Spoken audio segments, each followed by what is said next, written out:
What is up, everybody? Ryan, ATX Metal Podcast, back again with the first episode of the year, and I'm here with one of my favorite members from Levels, metalcore outfit out of Arkansas, and I'm gonna let this young man go ahead and introduce yourself, tell us where you're from, what you do in the band, and we'll just kind of go from there. First off, hey Ryan, good to see you again. And my name is Dalton. I play drums and I handle a lot of the technical live show setups for Levels, all the tech specialist type stuff. But you do more than that. Are you like the band dad? Aren't you like the band dad? I kind of am like the band dad. I make sure things get taken care of. We all do in our own respective areas. Yeah, everybody has their avenue that they want or that they have in the band. There's probably some crossover, but everybody in today's band structure, I would say that almost everybody has a role: a marketing guy, a social media guy, kind of like de facto band manager, because today's bands are basically, a band has always been a business, but I guess, post-COVID, it's really, I've seen bands really make that push to become as independent and fluid as possible. And then if they get support from a record label, booking agency, management, it's like it's a little more well-oiled of a machine. Am I saying that right? Yeah, for sure. It's not anything that was ever exclusively told to us. We kind of just felt that desire to treat it like a business since day one, but can't really stress that enough. It is nice when you have a team of black stallions pulling the chariot. That way you're not having to wear all the hats, but yeah, you really do have to treat it like a business. And it's nice if each member has that drive to like find their niche of what they like to do. Like maybe for us, for example, some of our guys just don't like social media, like don't want to make the little clips for social media or videos to share on there. They would rather focus their attention on other stuff, maybe like behind the scenes stuff. And then if you can find a member that does really enjoy being that social figure, then like let them go all into it and support them in that aspect. But everybody can find something that they enjoy and then just embrace that. Yeah, I fully agree with that. But for those that don't know, give us a little background on Levels, maybe for fans of kind of music you guys put out, just in case people aren't familiar, and then we'll jump into the singles and what's happened since the last time we spoke. Sure. Yeah. So where do I start? Levels has been around since late 2015. I feel like people probably won't know or understand that. It looks like we just came out of the blue for some people, but a lot of our inspiration and the sound of the music itself comes from the stuff that we enjoy, and we really just make music that we think sounds good, and we make it for ourselves, really. And it's super cool that it resonates with other people and that they enjoy it too. So the for fans of thing, it kind of fluctuates because we like to think we make a pretty diverse range of metal and rock music. If you listen to our discography previously, then it definitely falls way more into just the straight metalcore and modern metal sound. But the newer stuff, where we're headed, is a lot larger of a range of genre. And so the for fans of could vary from song to song. We get a lot of our influence through old new metal bands, like the older generation new metal bands, which is kind of like what would you call it? It's like kind of contradicting itself. Older new metal. So yeah. That's in you for those listening. New metal. Like Korn, Limp Bizkit, Stained, those kind of bands. A lot of us, most of us, I think all of us actually, Godsmack even, we all grew up listening to that kind of music. and then you mix that with these new bands that we're huge fans of. Like, they inspire us because they're the ones. What inspires us about them is that they're pushing boundaries. Bands like Bad Omens comes to mind. We don't ever go into the studio thinking we got to sound like Bad Omens. We're just like, how can we think of something new that's like not been done before, like blending genres together in a way that hasn't been done before. And so that's kind of like, we just draw inspiration from such a vast array of bands and genres, even into the pop field. Me and Colby, our vocalist, like one of our top albums of this past year was probably the Post Malone album. Ah, Austin is what it's called, his name.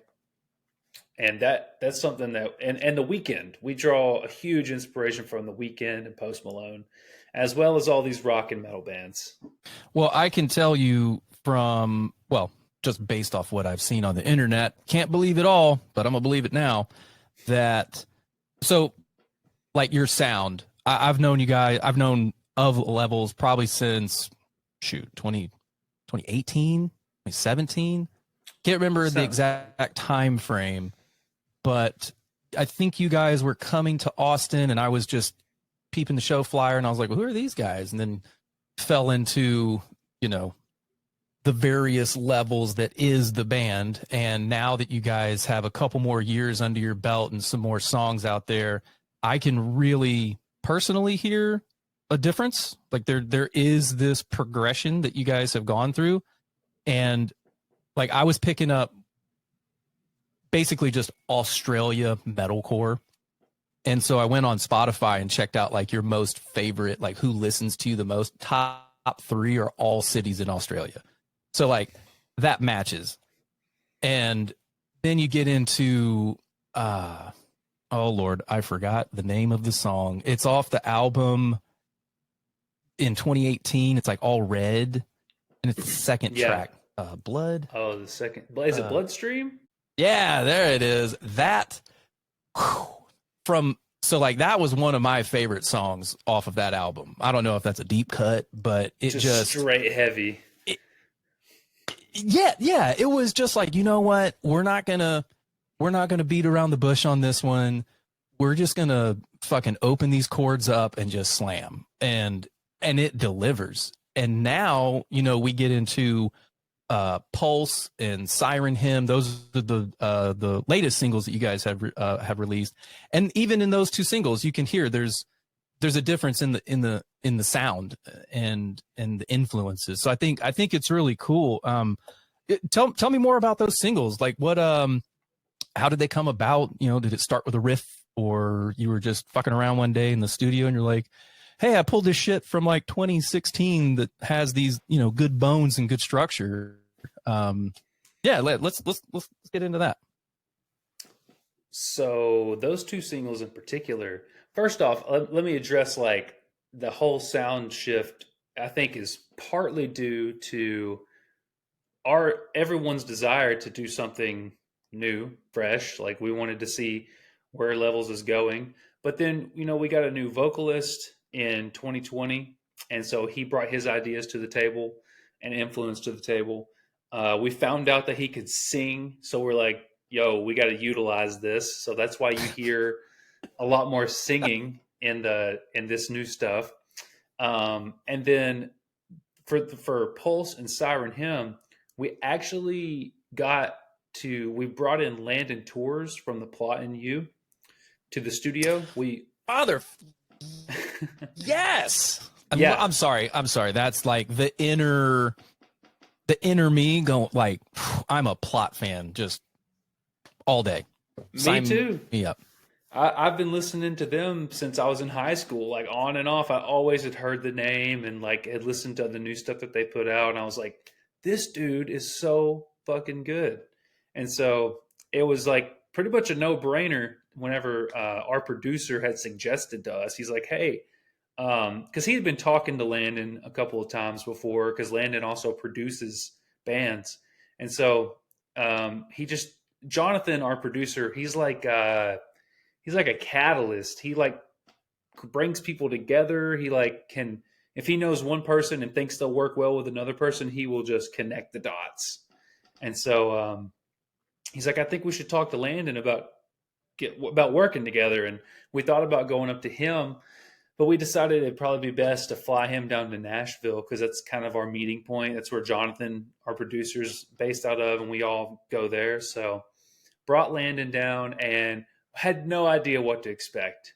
Like, we didn't know if like it was going to be weird or if like he was expecting us to have ideas, and we didn't know, like, absolutely no idea what he was going to be like. And so we were pleasantly surprised whenever we got into the studio. And he's like, guys, I've been listening to the old stuff, and like I came up with some of this new stuff that I think really fits the sound and like where the band's at right now. And he hit play on some of these pre-production tracks, and we were like, "Are y'all hearing this right now? This is crazy." And so he brought some riffs. He brought in some riffs, and we were like, "We can work with this." And so, and Jonathan, we all just lit up like light bulbs. Like, it was just like somebody threw a little bit of food in the room or a little bit of food in the pond for the fish, and they all came up and they were eating at it. Like, we were just on one from that point moving forward. And that is what became Pulse and Siren Hymn, were those two songs, those two pre-production tracks that he brought in.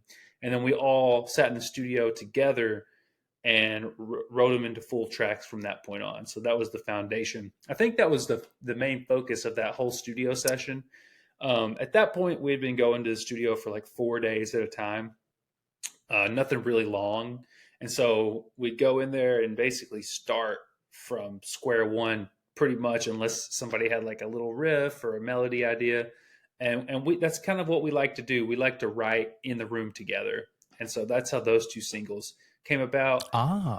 Landon and Colby sat down together and worked out melody ideas. It was a lot of just like nonsense, like no actual words were formed. Just a lot of noodling. Yeah, but they had the melodies there and the flow and the articulations.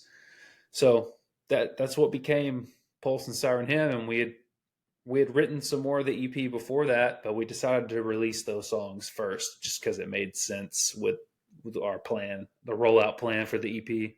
It's right around the corner, my guy. Yeah. Well, I'm glad that we're getting ready to help support local music in Arkansas, because you guys will eventually end up here sometime. We will. We love Texas, especially Austin. Do you guys, whenever you plan your tours, do you think about, I guess I'll phrase it in two questions. Do you think about the places that you lack a following in hopes of going there to grow? And two, or do you go the route where you know that you have somewhat of a following, or is it kind of a combination of both? In the beginning, we just wanted to get out there and take the first approach that you had said, where we've never played here before. Like, I don't even think we were looking at Spotify artists back then. Like, we couldn't even see the data of like where like people were listening to us at. We had no idea unless they followed us on Facebook or commented or something. Like, there was just no way to gauge those metrics. And so the first tour, and I guess really all of them up until we got access to that data, was just going out hoping that we would reach people that way. Like, the tour was the marketing tool. It was getting people to just hopefully walk by and hear you or see the show flyer or whatever the case may be. But then as we grew and got a little bit smarter and more business savvy with it, then we started looking at the data and saying like, oh, maybe we should play this city because there's a lot of people listening to us in this city. And you also just get people walking in as well on top of that. So you could kind of double down there. But yeah, nowadays it's mostly based off of the data, because we want to go to where the people actually know us and know the music, and that gets them excited. They're excited. We're excited. So it's mutually beneficial. Yeah, I I've always been curious, and I know that, independent artists, whenever, or independent bands, whenever they are routing, it's usually like the homie network. You'll post on social media like, hey, where are my Levels fans at in North Carolina, back where I'm from. And you'll see a bunch of people jump in the comments. But I think it's great that you guys have access to the data now, because, years ago you would have to pay all kinds of money to get access to that. And then you'd probably have to have a person to interpret the data. Whereas now you can just log on to Spotify Artist and possibly, oh no. Sorry, I dropped my mouse. I'll edit this out. But back I was saying, now that you guys can actually see the data on your own, you can really curate a pretty rad tour, I would assume, and actually a successful tour, not one where you're basically gigging for gas money. You're actually gigging, sales, people through the door, merch, all that jazz. How's I guess, when's the last time did you guys tour, and when is the next one? So the last tour that we did, this is well before we were signed, and we didn't even have out our single Sisu yet, which was our first song we did with our new producer Jonathan. So it was in 2021. It was like December of 21, I believe. And we've honestly stopped going on these headliners, these self-booked headliners, because we're really focusing on the music and, like, the cliche, putting all of our eggs in that basket. We're trying to create the demand and then go on the tour, because we've toured, like, we've gone out there and made our rounds and played to nobody and played to 500 and played to 5 and you name it. I mean, it's been very, very diverse. I'm so sorry. I'm not laughing at you. I always have this image of when I first started the podcast, or when I first started going to shows, like as a, I don't know, podcaster / a guy in the mix. Mm-hmm. And I would, obviously when you're a new band, you got to grind it out, right? You got to do the opening slot, second slot. You've got to play to no one or all of the band members that are going to play after you and the bar. In your opinion, when you only have 5, 10, 15 people out there, like, do you just say, fuck it, and just go all out? Or do you think of it more of like, well, I mean, hell, if we mess up, let me try this new fill out? Or like, how does a a low number turnout show from the artist perspective compared to 500 plus? I've always said this. I will always continue to say it. If there's one person there, you better play like it's the most important person in the world. Like, you never know who's watching, who's listening. Like, it could, like, the person who could change your entire life could be that bartender, could be that one person in the crowd, and you would never know it. Like, I try to give my best if there's 0 or 1 million people that I'm trying to do whatever it is I'm doing in front of. And you make a good point that if there are less people there, you might try something new. Just don't get too ambitious. Like, you still need to remember that somebody's watching and it could be important. So I've always just kind of lived by that philosophy that like, somebody's always watching. So dress to impress. That's a good way to think about it. That the one person standing there at the bar sipping a Jack and Coke, and you're like, oh my God, there's no one in here, this is gonna suck. And then that person turns out to be some label exec or Something to that. I mean, speaking of label support, if I had it on my keypad here, I'd hit you with the congratulations. You guys signed to SharpTone, and I find that really interesting because I just I mean, you speak of, going back to like new metal and the earlier kind of foundation layers that today's musicians and artists are kind of, picking from, and little of this, little of that. I just interviewed a band that's also on SharpTone called Profiler from UK. And if you want, I don't even know how to explain this. I heard them, I guess I'll try my best, but just groove and bounce. It wasn't like ones and zeros gent style. I mean, there's definitely ones and zeros there, but it just had this, I mean, like his catch, I don't know if it's his tagline or catchphrase, but he just says, get up. And it just like it hits. Yeah. And so, anyway, aside from that, if you guys like new metal and, groovy shit, go check them out. Profiler. But this episode's about levels, obviously. But since you guys are on the same, record label, I figure it would just kind of fit in there. SharpTone's how did all that work out? So SharpTone is a label that has been on our radar for, a long time. Like, I mean, ever since Levels really began, I've scoped out record labels since I learned of their existence, like from the days of being in middle school and starting a band. I was like, oh, record labels, got to get one of those. And then we got to get on Roadrunner, guys. Right. And I was like, I'm a nerd about that kind of stuff. Like, I look up all the behind the scenes people. Like, if there's like, I'm the kind of guy who would like look at movie credits and be like, who was the second AC? Because I mean, that's just kind of like my wheelhouse. But I knew of SharpTone, and then the biggest selling point for me was just all the bands that they have on there that are some of the legacy bands that I grew up listening to and what got me into metalcore.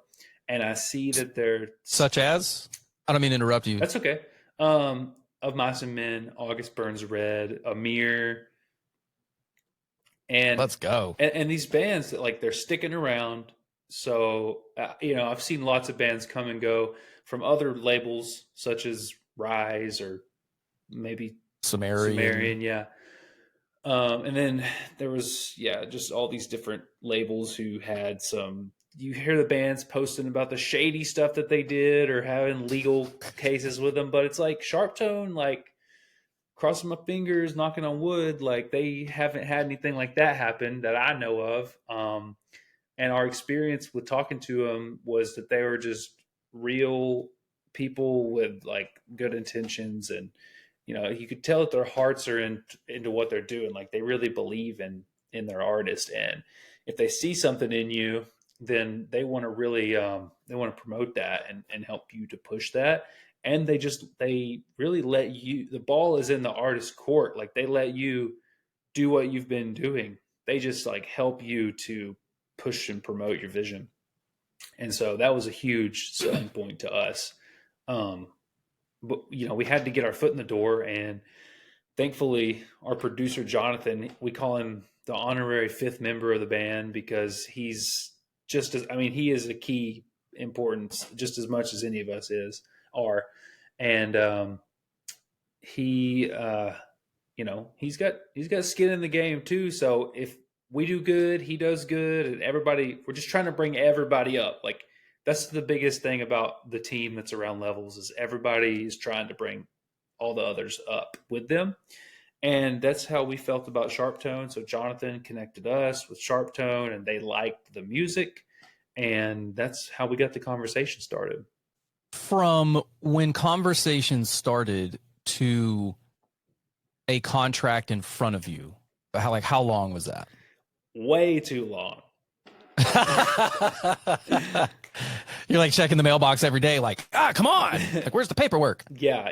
There was a lot of like back and forth with lawyers, just like going over all the fine details, nitpicking everything, because our lawyer's looking out for us and their lawyer's looking out for them. So we all had to kind of like come to an agreement, and that took time. Everybody's super busy. We're not the only band on these lawyers' plates, so they're constantly dealing with other stuff and what other work they're doing outside of that, and traveling and holidays. So I mean, it took. I want to say we began the conversation in like it was either March or maybe May. It's one of those M months of last year, and then we didn't release Pulse until what, like October? Like October? I think it was Yeah, somewhere in October. that ballpark. And so that's how long it took to get everything, like from because we didn't announce it, like we didn't say we were signed until October. So we started talking, and let's say like I think it was March, all the way to October is like how long it took to get everything underway. And we had already written these songs and filmed music videos. Like we anticipated it would take forever, but with people scheduling, like we just went ahead and said we're going to shoot these videos, get these songs done. Like we're not going to be the ones holding up the show here. Like we're getting our Right. shit taken care of, and then it's on them to continue the thing.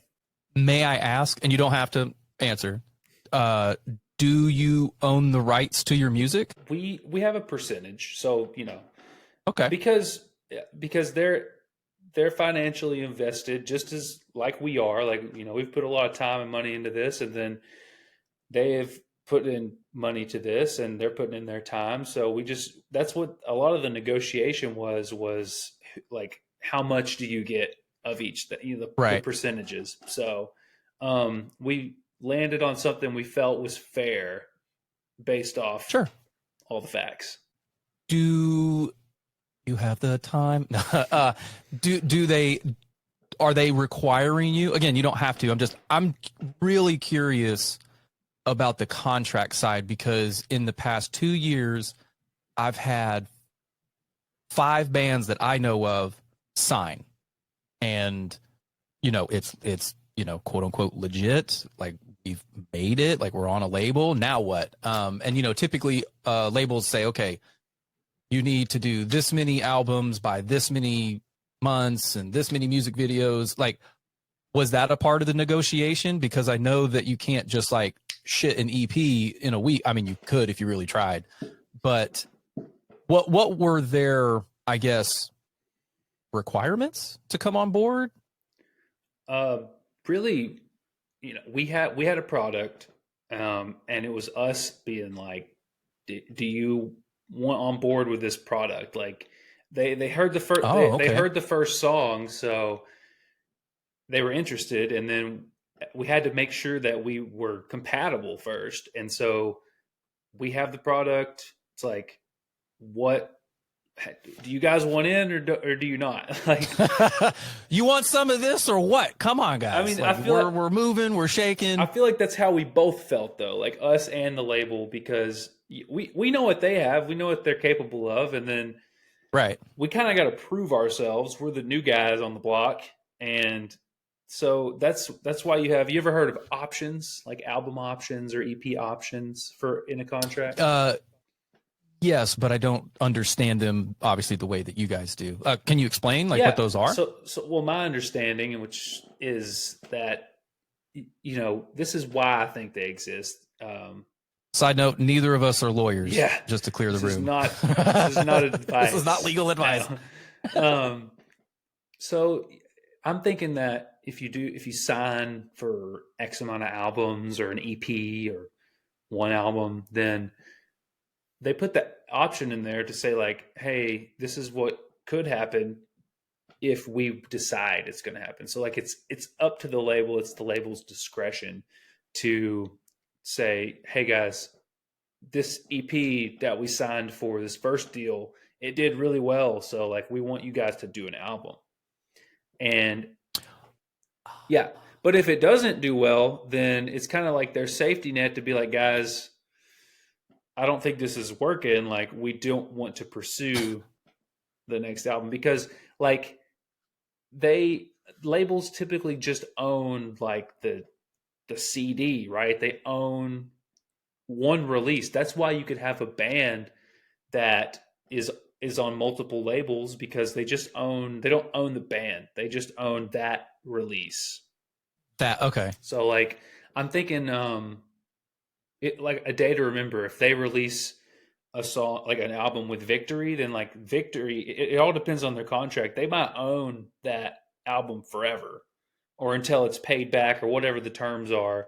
But Right. then they could go write another album and Sub Fearless could own it or whoever like could own that album. And they're both using A Day to Remember's name. And so that's what the options are. Hmm. It leaves them a little safety net to like get out of an artist if they want to. And so everybody's so vastly different. Like every deal is so vastly different. It's kind of catered to where the artist is at. How much leverage do you have? Somebody who has an established fan base and like million monthly listeners, like if you pop off overnight, you got all the leverage in the world. Like you might not even need a label. Oh, So that's what's really crazy that I've seen, and I'm sure everybody sees it, especially if you're in a band, because you see these bands that just come out of nowhere and they're touring with, so and so. Like, how?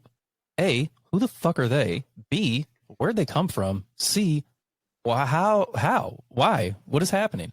And then you dig into the details, and they had like one viral song on TikTok that got 10 million streams, or insert 7-figure stream number.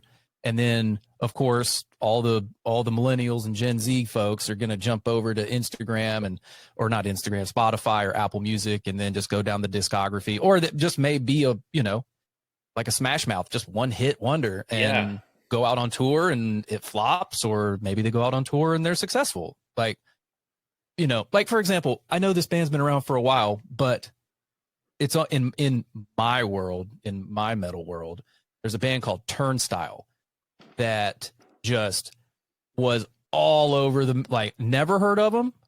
They were in my feed for about a couple months and then gone. Kind of like Knocked Loose in Coachella. Like it just happened. And all these, my friend who's a through and through Knocked Loose fan, he's like, I am not going to Coachella because fuck those Gen Z people. They don't know this and that about Knocked Loose. They just know arf, arf, and then it's over, Yeah.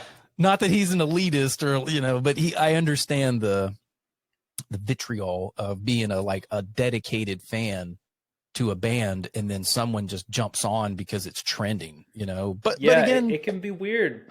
It can be a weird thing, but I mean, ARF pays the bills though. Hey, that's what I'm saying, man. If it keeps the clothes on my back and the lights on, I will bark until I can't anymore. I will bark till the dogs don't come home. Yeah, exactly.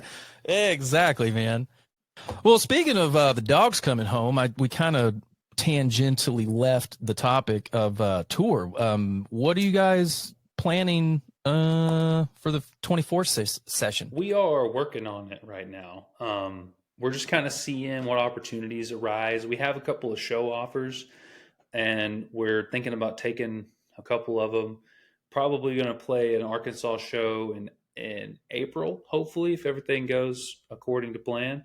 And then we don't have anything on the books right now, but we're just kind of waiting to see what opportunities pop up. We've turned down a couple just because it didn't make sense, or we were in the studio at the time. And so we're just kind of waiting on the right time to align. I know it's coming, and that's all we want to do in 2024. Like, we want to tour. That's our number one goal right now, is to play tours and festivals. So we're making it happen. Well, man, I definitely can see and hear the progress of Levels, and that's why I wanted to reach out and just kind of check in, see how everything's going, how and whatnot, because I know that a lot has happened, a lot of good stuff from what I see. Yeah, it's been great. But how's Dalton the individual? How are you, man, and the rest of the guys?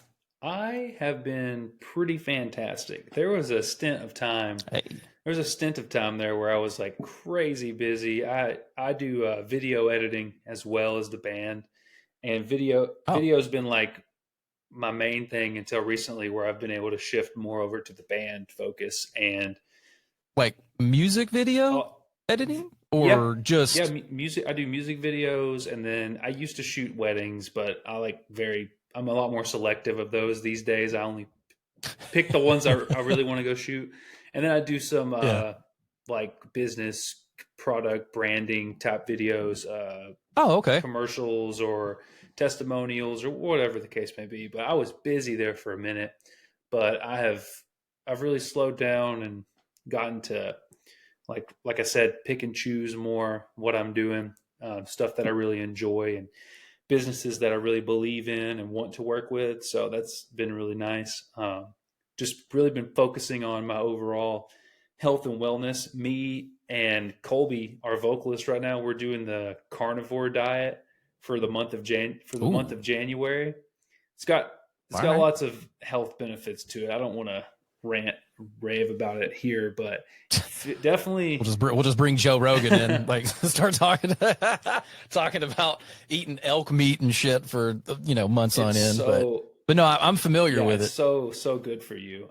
So I mean, I like to, if I hear something and somebody's saying it's a certain way or does this or does that, I always test it on myself. Like Of I'm the course. test subject. So I like to see what it's all about, and if it works, great. If it doesn't, I'll be like, all right, that was lies. But I've really been focusing on just my health and well being. Been going to the gym a whole lot more. Like I try to go every single day until I force myself to take a break. And so it's been really good, man. Really, really good. That's good, man. I always like to just, band aside, I'm more of, I like to get to know and see how the person is doing individually.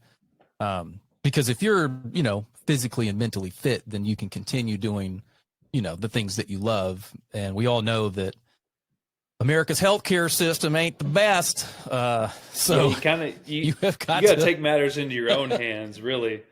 yeah, I fully believe that you have to take care of yourself before you can take care of anyone else or anything else. Like you've got to be solid within, and then that can spread hmm outwardly. I really fully believe that, and so I try to be the best version of myself every day that I can be. that's it. That is it. I do. For any of those listening, I have obviously my personal page and it's called Run with Ryan. I really love that's how I find Find. God, find that's how I find God almighty. That's how I find a majority of new music is I will it's raining here today, so I probably won't go for a run. Or maybe I will. I'm not too sure. It's But raining up here I too. know we're not too far. We get that nice Yeah, like we get that if a big enough Gulf cloud will come western across. front. But I really do. So when I was in the military, I was in the Marine Corps for 5 years, and I fucking hated running just because it was forced on you. Now, it's something that I really enjoy, and it's proven that any type of physical exercise is better for your mental state of mind, and it's also healthy for your Yeah. brain. I mean, there is such a thing as a runner's high. It's just like when you're working out and you get that pump and you're Yeah. like, fucking killed it, Yeah. Um, so I go on these runs, and sometimes I'll do guided runs. I use Nike Run Club, and they have like a mindfulness section where as you're running, the guy's just like, all right, now we'd like to check in with you. Where's your head at? Are you running? And it's just this very subtle kind of thing. And you don't really think about it until you're like, oh yeah, are my arms swinging naturally? Are they crossing my body? Am I, Puts you in check. and yeah, it really does. But I guess what I'm trying to get to is everybody has goals. Everybody sets them. I mean, I'm going to the gym January 1st. Like, no, you're not. No, let's be realistic here. Just get out there when you can. Exercise however you see fit, whether it's walk a mile, do 10 push-ups a day, whatever challenge. I think the challenge thing is really cool because it's almost like gamifying physical and mental health. It's like, Yeah. like you said, you're doing carnivore for January. My wife is doing dry January where she's not drinking for the entire, not that she has a problem. Yeah, just, I'm doing the know. same thing. Like that's part of the carnivore diet, like no alcohol. So I'm also on that. Yeah. But yeah, I think that's great that you're doing it, man. Say, speaking of going back to you being in the Marines and like being forced to run, I felt growing up, I felt like forced to wake up early to go to school. I felt forced to read books, and I hated it. I literally I told myself, I was like, when I'm an adult, when I have my own place, I'm never waking up early, and I lived that. Yeah. I lived that for a long time. Like most of my, like pretty much the end of college, all the way up until now. I'm 28, so like almost a decade probably. I have just not woken up early because I was like, I'm never gonna do that. Come to find out, it's really great to wake up when the sun comes up because your circadian rhythm is very important. And looking at the early morning sunrise. And so like now I'm finding these things through my own free will rather than being forced, and I'm loving it. Like I'm really enjoying it. And reading books, like I started reading books again. I haven't read books since probably middle school, and here I am from like 8th grade till now. I'm 28, about to be 29, and I'm like, dang, I like reading books now. I like reading. Yeah. It's fun. I'm gonna tell my buddies. No, I also, it's not that I don't like reading. I just fall asleep too fast. I get like 3 pages and I'm out. Yeah. But now what I'm doing is specifically on Sunday mornings before anybody wakes up, naturally wake up with the sun, go downstairs and open a book and read one chapter. Yeah. That's it. Whether it's 4 pages or 40 pages, that is my goal. And I have 1,000 books in this house that my wife is a big, like Anne Rice, a lot of like vampire, a lot of fiction. Yeah. I'm more nonfiction, health related, business, motivate. I'm not big on the motivation stuff because I feel like I have a ton of that in me already. Yeah. But then I read these motivational books. I like getting reminded. Yeah. You're like, hey, Ryan, you actually suck this week. Read this book. But no, we were in half price books and it was just this old looking book that said ninja. And I was like, okay, I'll read that one. And it's like, it's all about how ninjas became to be and the art of being a shadow warrior and how to, like, I would have never thought I'd have been like, I'm gonna read a book on ninjas. Like that's not, but it's really crazy because there's a lot of shit that ninjas and the samurai did/do that is actually very correlative to just being not a person, but they have qualities and techniques that can be implemented like in today. Like one of the things about ninjas is they're not to be seen or heard. They masters of disguise, masters of escaping situations, but they also have these lessons on how to like know your enemy and then you go back and report. I mean, it's a whole thing. I don't know. I love that. If you want to know about ninjas, holler at me. I love whenever I've seen it a lot more lately. I guess I've become more aware of it, that everything just correlates together. Like you can take ninja stuff and apply it to like the music industry. You can take business stuff and apply it to like a carpentry guy or just like you name it. There's so many correlations.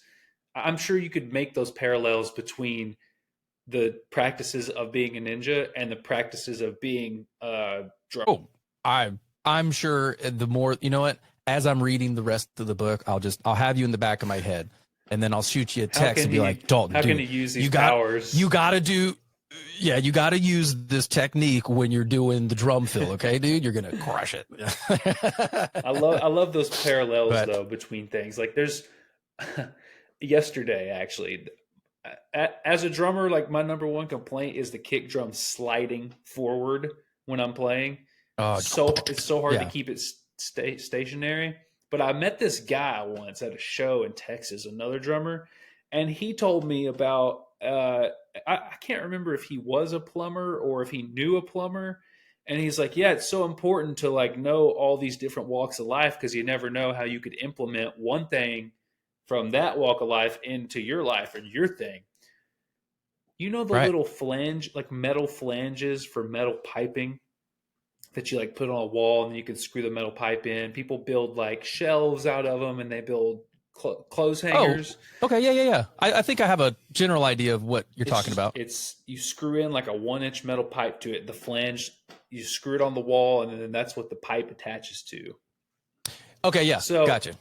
this dude had retrofitted these metal flanges onto his drum rug and then stuck the feet of the drum down into it to keep the kick drum from sliding. Like the kick drum is like locked into the rug. And I do that now. Ain't I going do that on nowhere. every drum rug I have. I'm just like, I'm gonna buy the flange, I'm gonna buy the screws. I just pop them in there. Like it's a plumber thing. I just see you like on Instagram, like almost like creating your own like branded kick drum stopper thing I or thought whatever. about Like it. in today's video, welcome to, Dalton's DIY or, I thought about something. it, man. I was just like, do I really want to go down that path? You just go to Home Depot, get these flanges, have them like just laser etched like the letter D on it, and then just sell it for like four times the cost to Exactly. drummers. I mean, I could. I should probably patent this while I have a chance. Hashtag TM in the circle. It's Yeah, ours. it's It's there. We registered. already I just want, give me 10%. we That's all I talked want. about it here. This is my copyright. This is proof that we came up with the idea right now. Meanwhile, everybody's like, no, you're just stealing it from the Texas Right, plumber guy. right. Okay. I can't ever forget that. Yeah. But that's cool, man. I think that's neat that as you even, you never know what you're going to encounter, at any show. And whether it's a tip or a trick or just general advice. But I think that's great. Well, shit, man, we've been cruising, man. It's been pretty good. Almost. Yeah, I'm in here. Look, I'm like trying to figure out like where all the timestamp stuff is, and I'm just like, oh, there it is over there. But I don't want to take up too much more of your time. I know my wife has some things that she wants to get done today, and kids go back to school tomorrow, so it's kind of. I mean, by the time this comes out, they'll already be in school and hating. I'm about to go it. film. I'm going to film a drum playthrough for Pulse. I got it set up yesterday. It's all ready to go. I just didn't hit the record button. Well, man, I definitely look forward to that. Oh, dude, let me ask, how many angles you got? You like a top down, a kick drum, I was a couple over the crash? I've got my main wide shot, and I was going to do like one more angle. I was thinking about doing like a foot cam maybe, and then maybe overhead would be cool, but it's hard to rig that up. Like it's hard to get my camera out there. Yeah, I know you'd almost have to have like something suspended from the ceiling that you could kind of like lock it into or something like that. But I'll have to get crafty, but I'm gonna try. Probably 4 angles. Hey, call that plumber drummer. The plumber drummer. the plumber drummer. There it is. We've come up with the name of the thing. It is or the drummer's plumber. Who knows? Drummer. We'll work it out in the details. We'll make sure that we get everything copywritten and anything. Before you get out of here, man, you got any shout outs? Any just any final save rounds? Sure.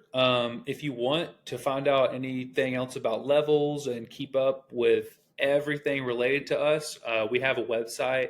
It's just levels-band.com.